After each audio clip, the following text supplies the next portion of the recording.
Here is a 750-word emotionally expressive review of Mad About You by Mary McFarlane, written for a 20-year-old audience.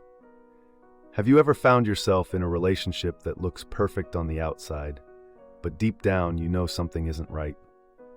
That's the situation Harriet Hatley faces in Mary McFarlane's witty and poignant new novel, Mad About You.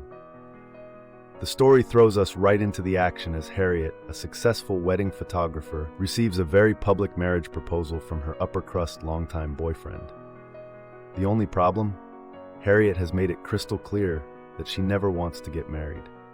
Panicked, mortified, and realizing she needs to make some big changes, Harriet flees the scene. Freshly single and desperate for a new place to live, Harriet moves in with a stranger named Cal. But as fate would have it, Cal is no stranger at all.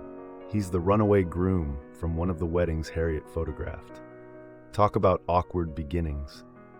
McFarlane has a real gift for crafting characters that leap off the page and dialogue that crackles with humor.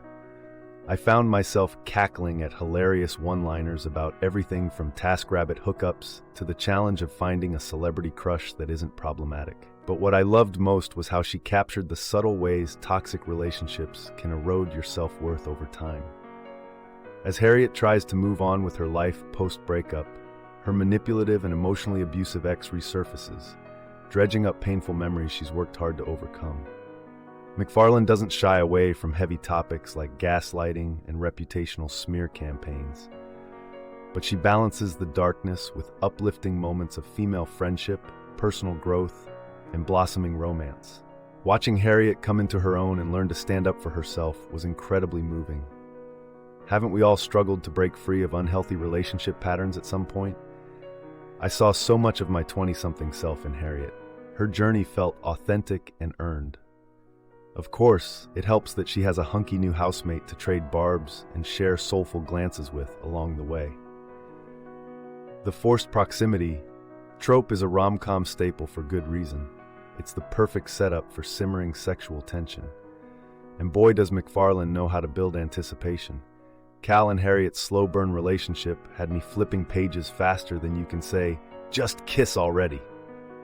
I'll be honest, Mad About You put me through the emotional ringer in the best possible way.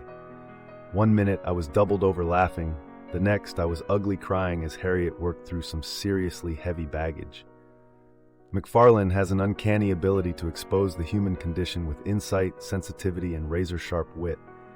The secondary characters also charmed the pants off me, especially Harriet's ride-or-die friend Lorna and Cal's endearing young nephew. They fleshed out the world and made me want to move to Leeds just to hang out with this crazy cast.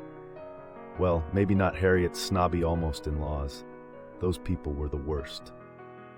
If I had one minor quibble, it was a throwaway line about a character's migraines coming across as convenient and passive-aggressive. As someone who struggles with chronic migraines, this stung and felt like it reinforced harmful misconceptions. But it was a single sentence in an otherwise fantastic book, so I won't harp on it. At the end of the day, Mad About You is so much more than your standard rom-com fare. It's a powerful story about learning to love yourself, finding your voice, and rising from the ashes of past hurts. It's a celebration of loyal friends, new beginnings, and the healing power of laughter. And yes, it's a sweet, sexy, squeal-inducing romance that will give you all the feels. Mary McFarlane has crafted a smart, sparkling gem of a novel that will make you laugh, cry, and believe in love again. So do yourself a favor and get lost in the messy, maddening, utterly magical world of Mad About You.